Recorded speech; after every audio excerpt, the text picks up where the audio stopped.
Muy buenas noches, hermanos. Espero que estén bien. Estamos ya en la segunda sesión de nuestra clase de hermenéutica. Y de nuevo pido perdón que no puedo estar vivo con ustedes. Mi esposo y yo estamos haciendo un viaje en moto durante el mes de junio. Entonces estoy haciendo eso antes de salir de mi viaje y espero estar con ustedes ya en las últimas 2 semanas de clase. Que Dios le bendiga y gracias por ser flexible conmigo. Bueno, estuvimos hablando en la primera clase de que por qué necesitamos la hermenéutica y para dar un repaso, recuerda que necesitamos la hermenéutica porque la Biblia contiene el mensaje de salvación, pero este mensaje puede ser perdido si mal interpretamos la Biblia. También necesitamos la hermenéutica porque es muy posible malinterpretar la Biblia. Y dimos ejemplos de Satanás que lo malinterpretó, los saduceos que malinterpretaron y también de algunas de las sectas que malinterpretan la Biblia. Entonces, la otra razón por la cual necesitamos buena hermenéutica es porque la Biblia a veces es difícil de entender. Miramos un pasaje en Pedro donde él mismo confesó que, wow, algunos de los escritos de Pablo son difíciles de entender y hay gente que lo malinterpreta. Entonces, vamos a continuar hoy mirando por qué. ¿Por qué la Biblia es difícil de interpretar? Entonces, aquí puedes apreciar a mi hija Maritza, quien es director del Ministerio de Teatro en su iglesia, y yo le dije, Maritza, colabórame con una foto de alguien teniendo dificultad leyendo la Biblia, y aprecio mucho a mi hija por haberme enviado esa foto. Y estamos mirando a varias razones que la Biblia es difícil de interpretar a veces, ¿ok? Muy bien, la primera razón es porque la Biblia no es un libro, es una colección de 66 libros. Incluso la misma palabra Biblia viene de una palabra de la misma palabra que la palabra biblioteca. O sea, tienen el mismo raíz, Biblia y biblioteca. Que en pocas palabras, la Biblia es como una biblioteca, una colección de 66 libros, en 2 testamentos, y estos libros son de varios tipos, ¿ok? Hay libros históricos, como podemos decir Josué, Números, Nehemías, Esdras, Samuel, Reyes. Esos son libros históricos. Libros biográficos, como los 4 evangelios. Obviamente otro libro histórico sería el libro de los Hechos. Luego, libros poéticos como Proverbios, Job, Eclesiastés, Cantares, esos son libros poéticos. El libro de los Salmos también son libros poéticos. Libros de leyes como Éxodo, Levítico, Deuteronomio, libros proféticos como Isaías, Jeremías, Daniel, Joseas. Esos son libros proféticos. También podemos decir Apocalipsis, un libro profético. Y luego un himnario. Y el himnario de la Biblia es el libro de Salmos. Entonces, Salmos es clasificado como un libro poético, pero también como un himnario. ¿Ok? Entonces, tomen en cuenta eso y obviamente es como hay tantas clases de libros.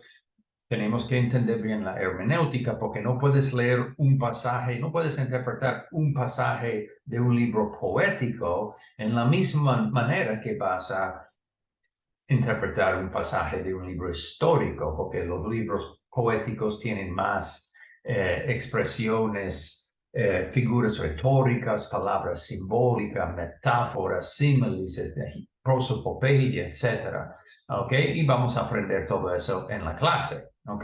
La segunda razón por la cual la Biblia es a veces difícil de interpretar es que la Biblia fue escrita durante un periodo de 1500 años. Fue escrito por algunos 40 autores de diferentes clases sociales, niveles educativos y ocupaciones, tales como un general como Josué, pastor de ovejas, Amós, que era pastor de ovejas, también David, un rey rico como David, Salomón, un pescador pobre como Pedro, Juan, un médico estudiado como Lucas y un cobrador de impuestos como Mateo.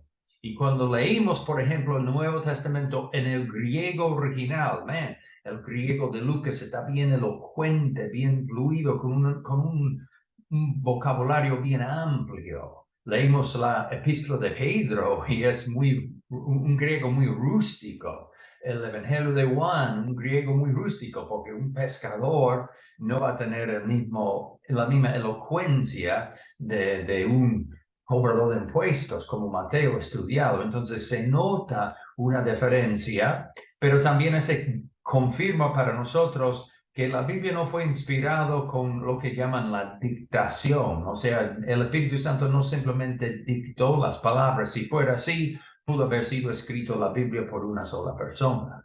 Pero Dios usó 40 autores, cada uno de ellos según sus capacidades, según su dinámica, según su nivel educativo, y algunos escriben en una manera muy elocuente, otros en una manera un poco más rústica, pero al fin y al cabo la Biblia no tiene contradicción. Otra cosa que debemos fijar, mira lo que dice aquí, durante un periodo de 1500 años. Y sabemos nosotros que los idiomas cambian con el tiempo.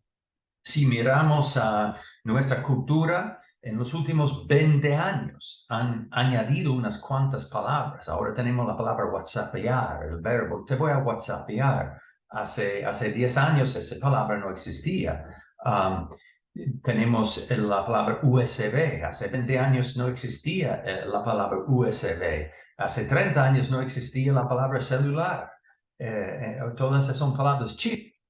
Chip antes era algo que comían, ahora el chip es parte del celular. O sea, palabras cambian. Y en mi vida yo he visto palabras que han cambiado. Por ejemplo, cuando yo era adolescente, con mis 13, 14 años, la palabra gay significa feliz. En el diccionario buscaba la palabra gay y decía feliz. Y yo pude haber dicho, mi abuelo, él es bien gay, porque él era un hombre muy feliz. Pero hoy la palabra gay ha cambiado, ya tiene otro significado. Si alguien me dice, tu abuelo era bien gay, yo voy a pelear con él para defender a mi abuelo porque ya tiene otro significado. Cuando yo tengo entendido que la palabra pata, unos años atrás, pata era un pato hembra, la esposa de pato, pata.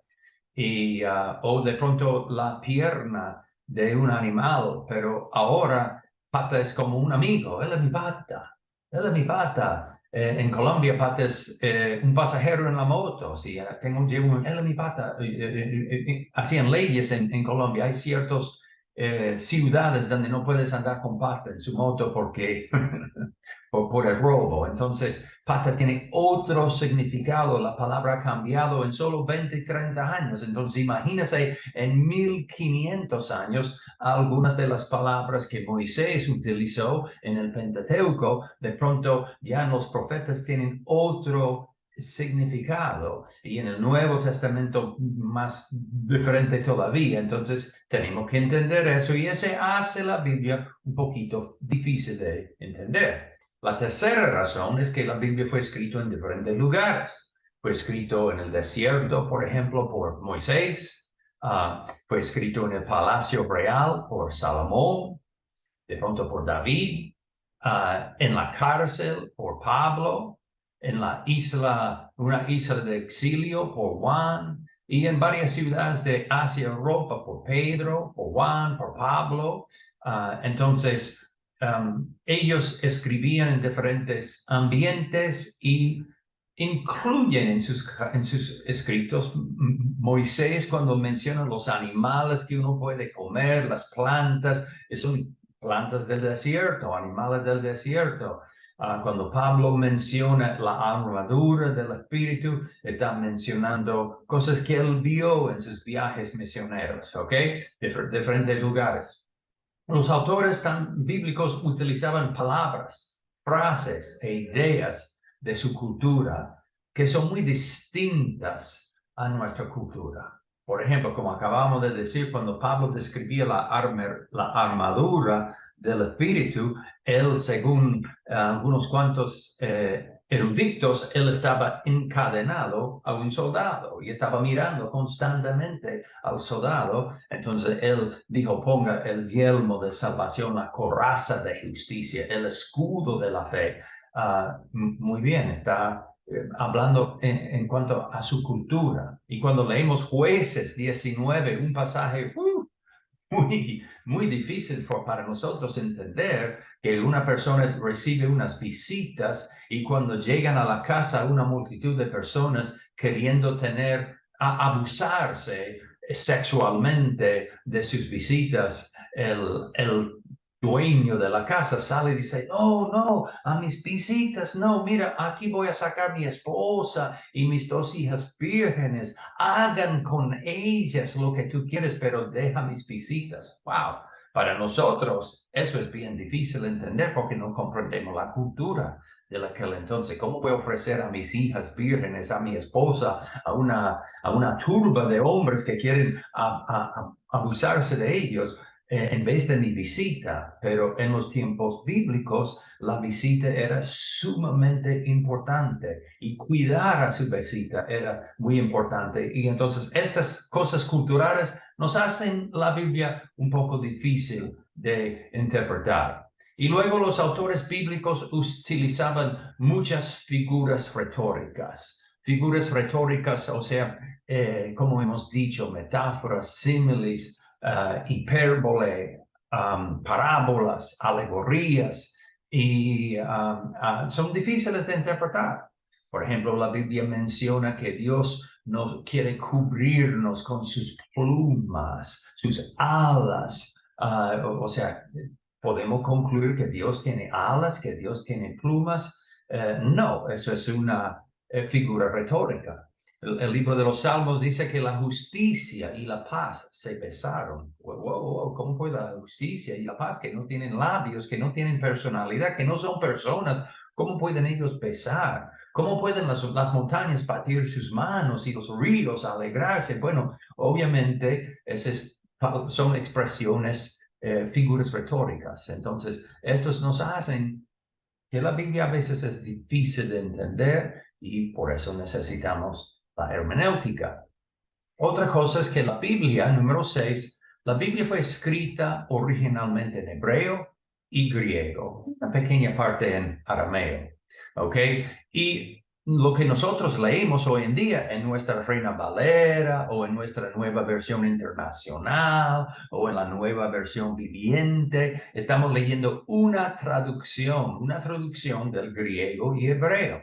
Y nuestras traducciones son muy buenas y no quiero criticarlos en ninguna manera, pero no son perfectos. Ninguna traducción es perfecta. Y hay ciertos lugares en nuestra Biblia donde ha sido mal traducido y por esta razón necesitamos la hermenéutica para consultar comentarios, diccionarios griegos para reconocer estas malas traducciones, pero uno de ellos es este, donde dice en lugar del velo, en 1 Corintios 11:15, en lugar de velo le es dado el cabello y se le dio para que se cubra. La palabra velo acá es una mala traducción. En realidad, la palabra aquí es manto. En lugar del manto le es dado el cabello. Y por esta mal traducción y la mala hermenéutica, hay unas cuantas iglesias que hasta el día de hoy enseñan que la mujer tiene que andar en velo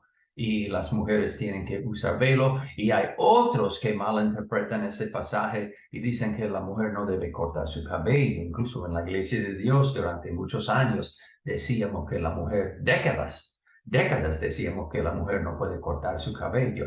¿Por qué lo decíamos? Por malinterpretar un pasaje que fue mal traducido. Entonces, no habíamos consultado el griego original y los comentarios para entender qué es lo que Pablo quería decir con esos versos, ¿ok?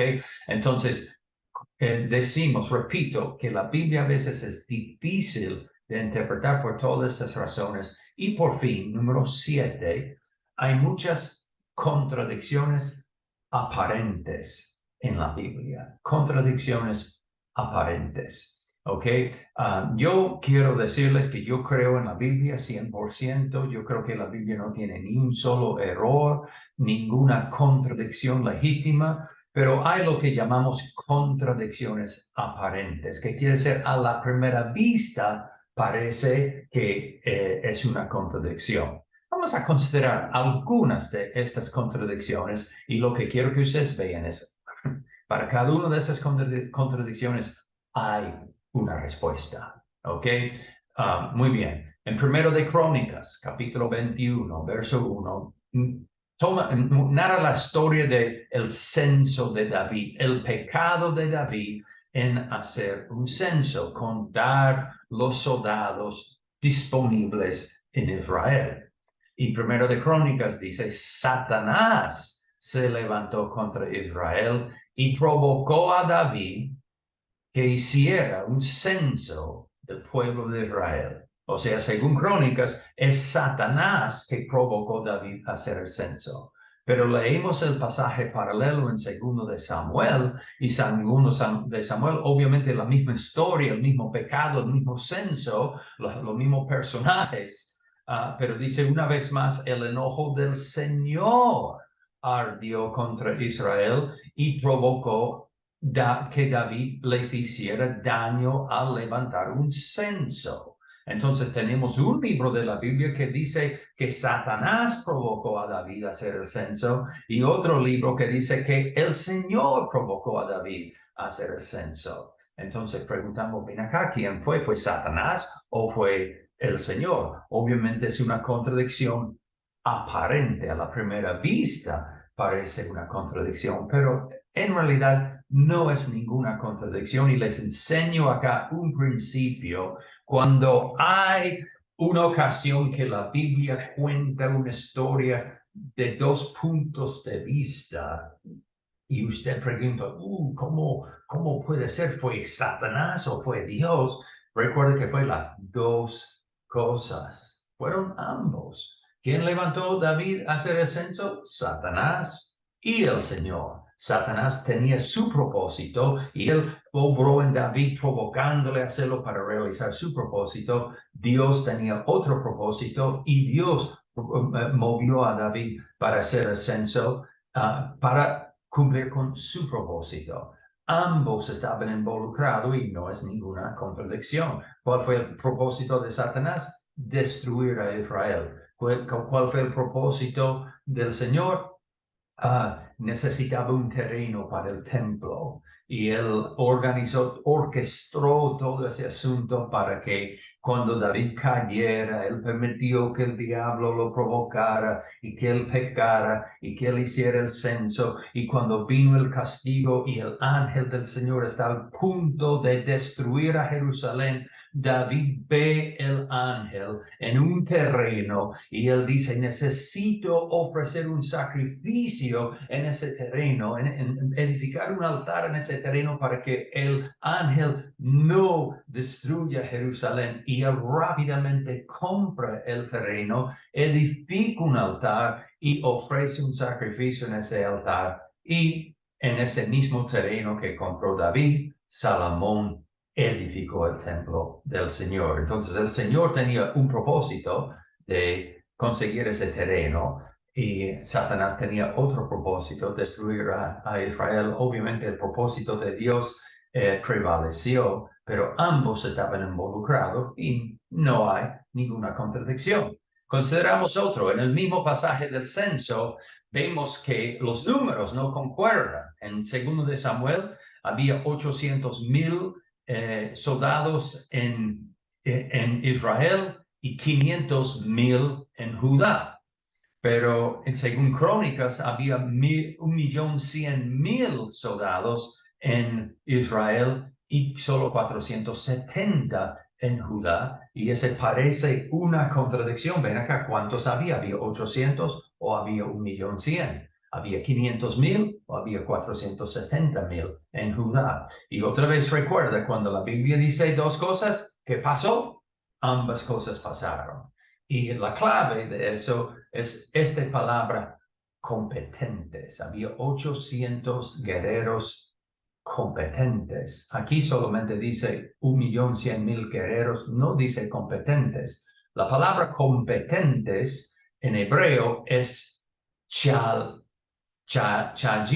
Chajin significaba con experiencia, soldados valientes, soldados con experiencia de batalla. Entonces Joab, el general de Israel, obviamente él tenía, si él va a contar los soldados, él quiere saber cuántos soldados hay que pueden pelear y cuántos soldados hay que tienen experiencia en la batalla, porque ellos tienen mucho más valor. Entonces, aparentemente, Joab hizo 2 censos, contó todos los soldados y luego contó todos los soldados que tenían experiencia de batalla. Y había 1,100,000 soldados en Israel, pero 800,000 que tenían experiencia de batalla, que eran competentes. Ninguna contradicción, simplemente 2 censos.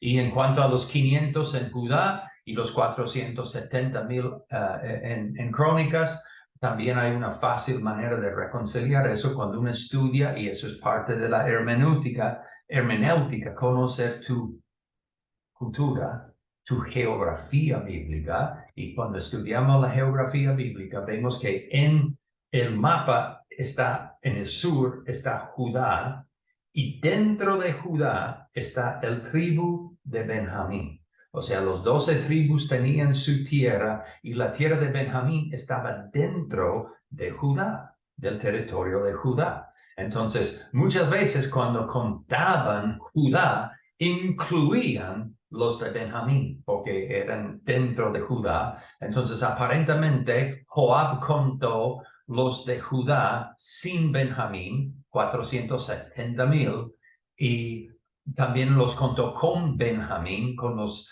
30,000 de Benjamín, y sale siendo 500,000. Otra vez, ninguna contradicción, simplemente hay una manera de reconciliarlo, y eso es lo que quiero enfatizar, hermanos. Siempre hay una manera de reconciliar estas contradicciones aparentes. Vamos a considerar otro, ¿ok? En Marcos capítulo 15 dice que era como la 3ª hora cuando crucificaron a Jesús. La 3ª hora. También Marcos dice a la 6ª hora hubo tinieblas en la tierra hasta la hora 9 cuando Jesús murió. Marcos está usando el horario o el tiempo judío. El tiempo judío empieza a las 6 de la mañana. Entonces la 3ª hora es 3 horas después, a las 9. A las 9 de la mañana crucificaron a Jesús.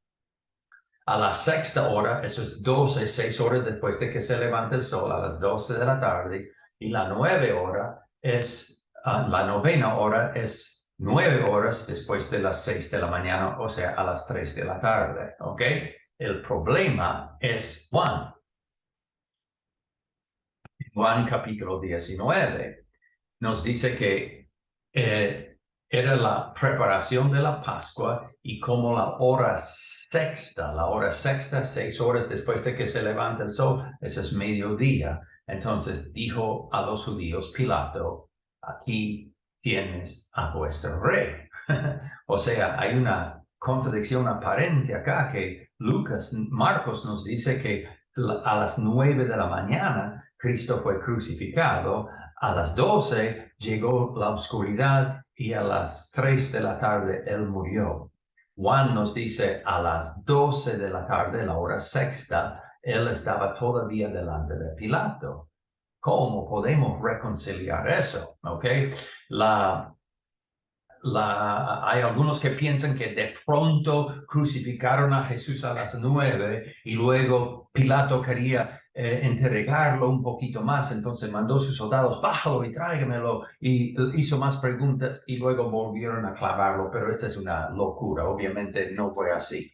¿Cómo podemos reconciliar esos dos pasajes? Bueno, simplemente reconociendo que Marcos escribió en el año 50, por ahí, cuando la iglesia todavía era muy judío, muchos judíos en la iglesia, y él usó el tiempo judío. La hora tercera, que era las 9 de la mañana, la hora sexta, el 12 de mediodía, la hora novena, el 3 de la tarde. Juan escribió en los años 90, cuando ya la iglesia era principalmente gentiles, muchos gentiles. Entonces, por tantos gentiles que había, Juan utilizó el tiempo romano. El tiempo romano era como nosotros. El día empieza a las 12 de mediodía, a las 12 de la noche empieza el día, y entonces la hora sexta sería 6 horas después de medianoche, o sea, las 6 de la mañana. Entonces, concuerda perfectamente. Jesús está siendo juzgado por Pilato a las 6 de la mañana y es clavado a la cruz a las 9, porque hubiera demorado un tiempo el juicio, porque le manda a Pilato lo manda a Herodes lo devuelve a Pilato, lo lastigan o le dan los lastigazos, él tiene que subir el monte del Calvario cargando la cruz, y, o sea, todo se demoró tiempo, unas horas. Entonces él es en juicio a las 6, crucificado a las 9, muerto a las 3 de la tarde. Una armonía perfecta. Ahora, hay una manera de confirmarlo. Podemos confirmar que sí, Juan está usando el tiempo judío. Sí, leímos las otras ocasiones en el Evangelio cuando él menciona tiempos y nos damos cuenta que cuadra más con tiempo romano. ¿Ok? Entonces, seguimos. ¿Ok? Ahora, Mateo dice en Mateo 2:23, y se estableció en la ciudad que se llama Nazaret para que cumpliera lo que fue dicho por los profetas, que él habría de ser llamado Nazareno. O sea, Mateo menciona una profecía del Antiguo Testamento, de los profetas del Antiguo Testamento, que él será llamado Nazareno.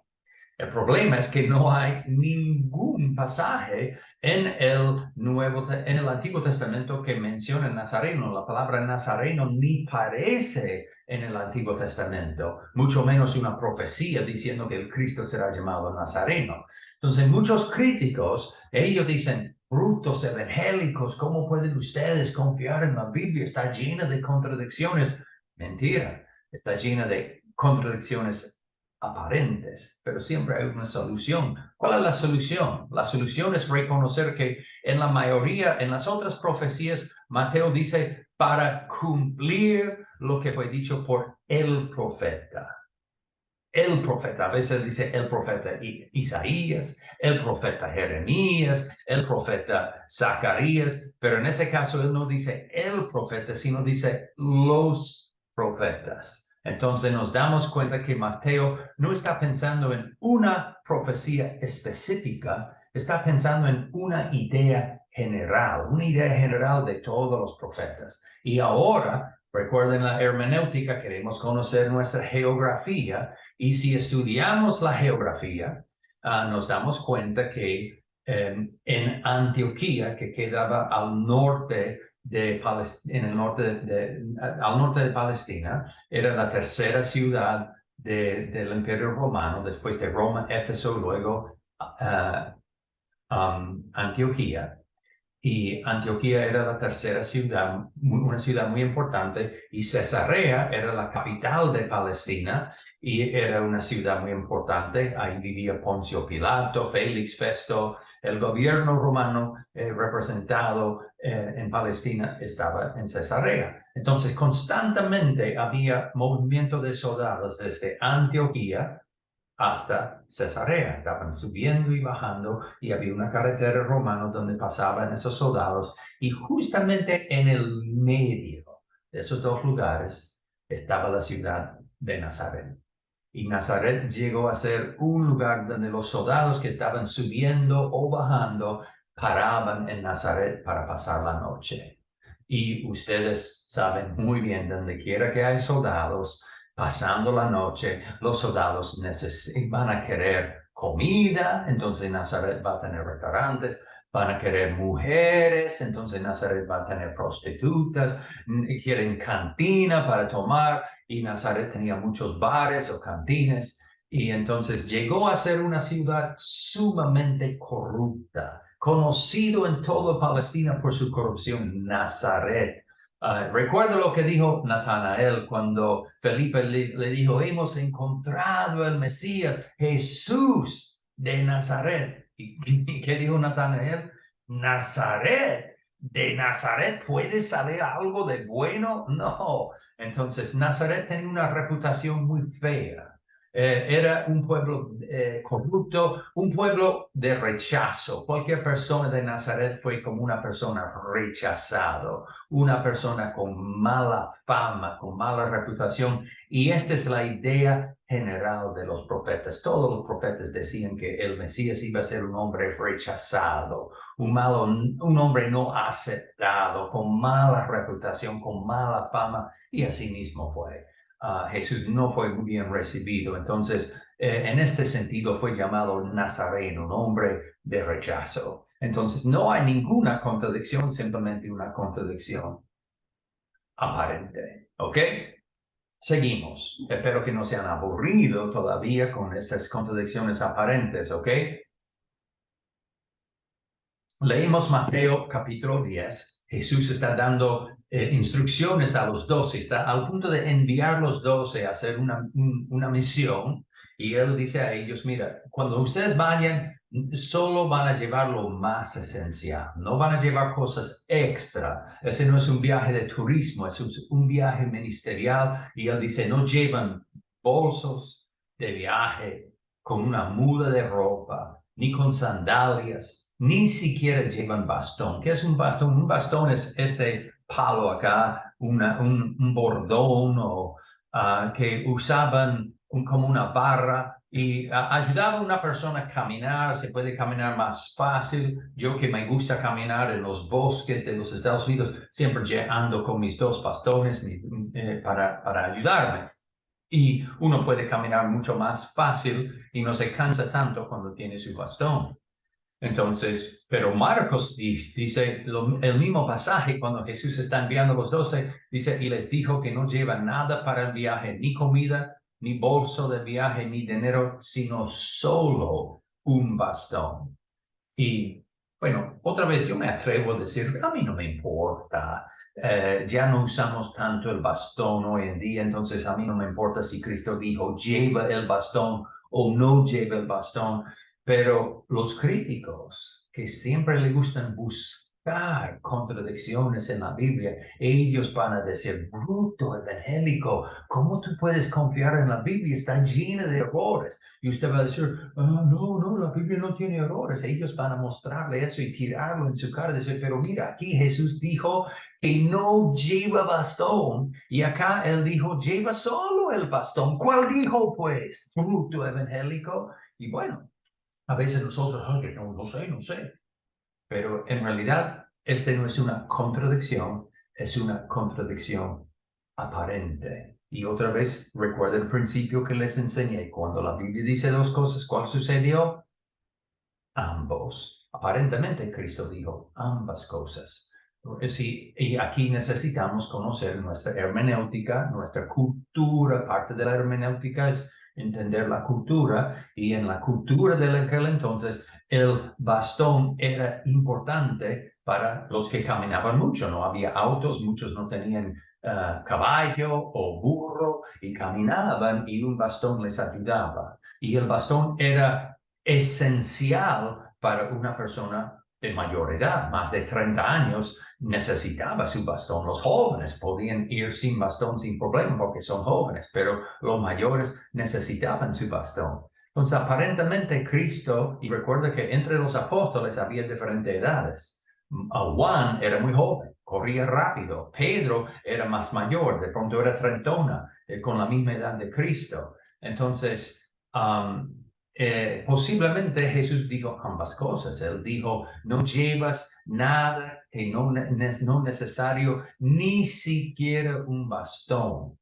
Y yo imagino uno de los apóstoles mayores, de pronto Pedro mismo, diciendo, pero Señor, ¿cómo voy a caminar todos esos kilómetros sin un bastón? Yo voy a necesitar un bastón. Entonces Jesús dijo, ok, entonces si necesita, lleva solo un bastón. Dijo ambas cosas. Y un autor mencionó la primera parte cuando Cristo dijo no lo lleva, y el otro evangelista escribió esa parte diciendo cuando Jesús dijo, ok, pueden llevar un bastón. Entonces no hay ninguna contradicción, simplemente una contradicción aparente. ¿Ok?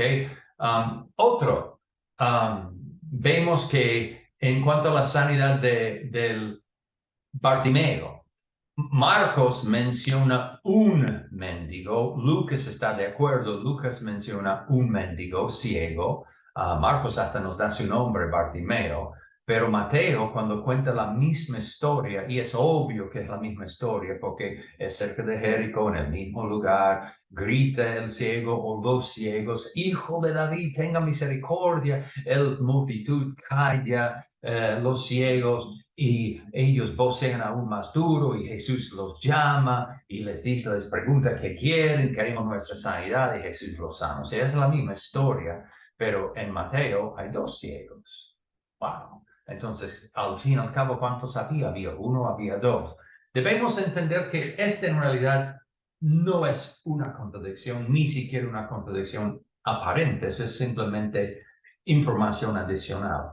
Donde hay dos ciegos, hay por lo menos uno. Y Mateo, que era contador, mucho interés en los números, él menciona específicamente dos ciegos, y para Marcos y Lucas, ellos mencionan uno de los dos, y no es contradicción porque donde hay dos, hay por lo menos uno, ¿correcto?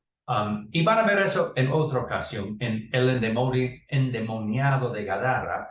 Lucas y Marcos mencionan un solo, y Mateo mencionan dos endemoniados, ¿ok? Y preguntamos, ¿por qué Mateo menciona los dos y por qué Marcos y Lucas mencionan un solo?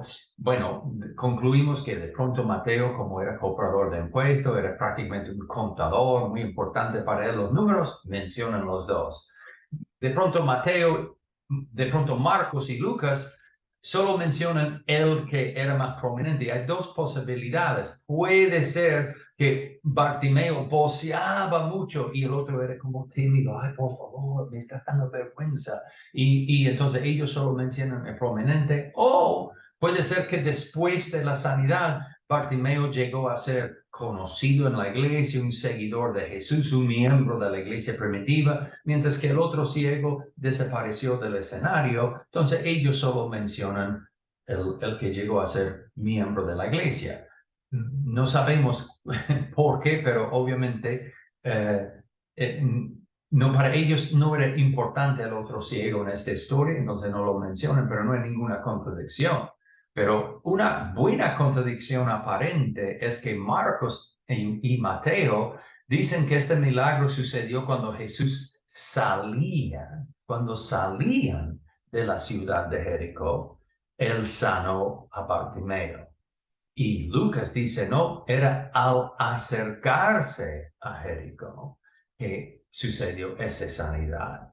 Y de nuevo me atrevo a decir que a mí no me importa si Jesús lo sanó saliendo de Jericó o entrando en Jericó. Para mí lo importante es que él tuvo compasión y lo sanó. Y es una linda historia. Pero los críticos dicen, pero ven acá, ustedes dicen que la Biblia no es la palabra de Dios, entonces la Biblia no debe tener error. Aquí tenemos un error. Dice que fue saliendo, otro que fue entrando. Entonces, ¿cuál fue? ¿Cuál fue? ¿Fue entrando o fue saliendo?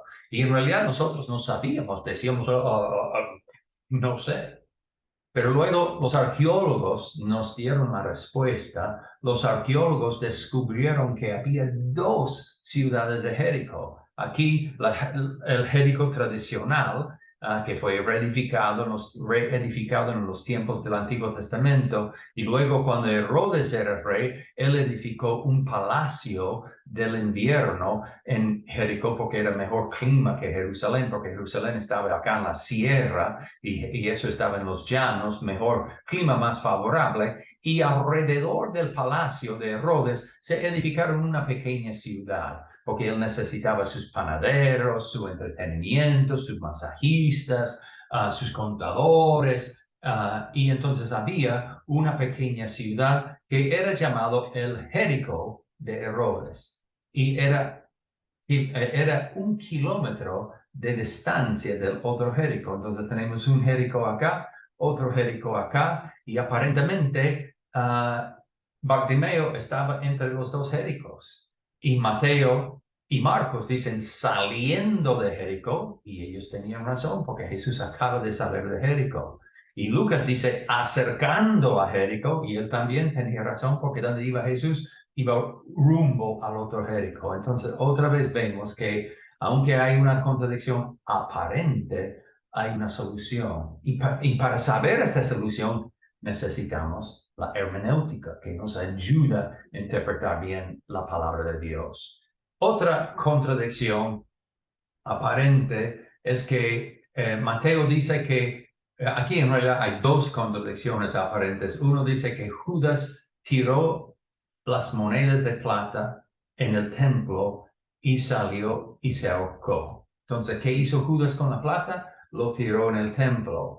Y luego la Biblia dice que los sacerdotes usaban esa plata para comprar un terreno, porque decían, no podemos volver eso al tesorero del templo, esa es plata de traición. Lo usamos para comprar un campo y dice que él se ahorcó. Dos declaraciones, tiró la plata y se ahorcó. En Hechos, capítulo 1, Pedro dice que en su discurso dice Judas habiendo comprado un campo con el dinero. Yo pensé que Judas tiró el dinero, pero Pedro nos dice, no, él compró un campo con ese dinero que recibió por su traición.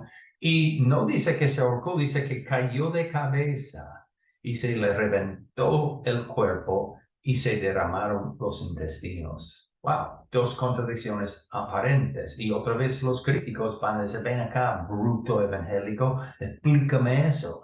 ¿Quién compró el terreno? ¿Cómo fue que Judas compró el terreno si él estaba muerto? ¿Y cómo fue que él murió por fin? ¿Ahorcado o cayendo? ¿Ok? Otra vez, cuando la Biblia dice algo, ¿qué sucedió? Ambas cosas. ¿Qué sucedió? Bueno, primero aquí tenemos en la hermenéutica lo que llamamos la ley de causación, que vamos a estudiarlo más adelante, pero en breve, la ley de causación es de que si tú causas algo, es como si tú lo hiciste.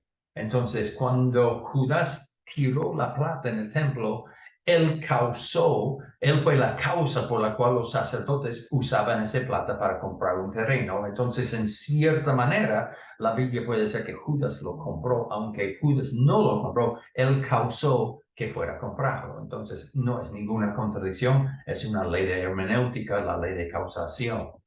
Que vamos a ver más adelante, ¿ok? Y luego, en cuanto a se ahorcó o se cayó, o aparentemente ambas cosas sucedieron. Él se ahorcó y hay varias posibilidades. Puede ser que la rama donde estaba siendo ahorcado se rompió, puede ser que la soga se rompió, puede ser cuando estaban bajándolo lo dejaban caer y él cayó y se reventó. Entonces ambas cosas sucedieron. Él se ahorcó y luego cayó. Entonces, otra vez, no hay ninguna contradicción en la Biblia, solo contradicciones aparentes. Y si no se han aburrido, vamos a considerar uno más, ¿ok? Esto es en cuanto a la resurrección de Jesús. Dice que muy de mañana en Marcos, siendo muy temprano, justo al amanecer, o sea, ya salido el sol, María Magdalena, Salomé y María, la madre de Santiago, fueron a la tumba. ¿Ok? Juan dice domingo en la mañana, mientras estaba aún oscuro. Entonces, en un evangelio ya salió el sol, en otro evangelio está todavía oscuro, y en un evangelio sale María Magdalena, Salomé y María, en el otro evangelio sale María Magdalena sola. O sea, obviamente una contradicción aparente. Bueno, en realidad la cantidad de mujeres no es una contradicción, es simplemente Juan quería enfocar sobre María Magdalena. Él no dice que María Magdalena estaba sola y Marcos menciona otras mujeres que acompañaban a él. Ahí no hay ninguna contradicción porque María Magdalena está mencionada en ambos. Ahora, justo al salir del sol, justo al amanecer o oscuro todavía, ese sí es chocante, esa es una contradicción aparente, pero si conocemos nuestra hermenéutica, conocemos nuestra geografía bíblica, sabemos que estas mujeres estaban hospedados en el pueblo de Betania, que quedaba 2 kilómetros de Jerusalén, y Jesús estaba enterrado en Jerusalén o cerca de Jerusalén. Entonces las mujeres tenían que caminar 2 kilómetros para llegar al sepulcro, y algunas de estas mujeres, como María, la madre de Santiago, y Salomé, la madre de Juan y Jacobo, ellos eran ya mujeres cuarentonas, y una mujer cuarentona en los tiempos bíblicos era ya con bastante edad. En aquel entonces esa era ya casi vieja. Y entonces, ¿cuánto tiempo va a demorar esos cuarentonas para caminar 2 kilómetros? Yo calculo por lo menos media hora.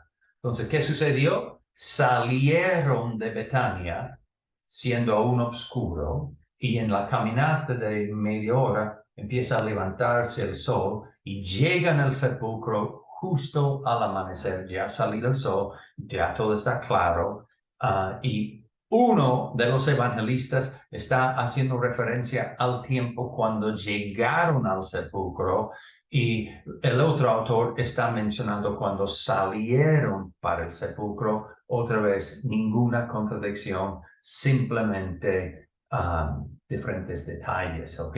Siempre una respuesta, una explicación, ¿ok? También tenemos aparentes contradicciones en doctrinas, y ustedes pueden estudiar eso en su propio tiempo, porque ya está acabando nuestro tiempo, pero entre Gálatas, que enseña salvación por fe, Santiago, que aparentemente enseña salvación por obras, entre Romanos, que dice que nuestra naturaleza está muerta, en Colosenses, que dice que tenemos que hacer morir nuestra naturaleza, está vivo, está muerto. Estas son contradicciones aparentes, pero para cada una de esas contradicciones aparentes hay una explicación. La Biblia en realidad no tiene contradicción, solo contradicciones aparentes. Así que, hermanos, espero que hayan disfrutado esta clase, y ha sido para mí un gusto enseñarlo, y nos vemos en la otra semana. Que Dios les bendiga y que Dios les guarde. Sigue, por favor, leyendo el libro y respondiendo las preguntas.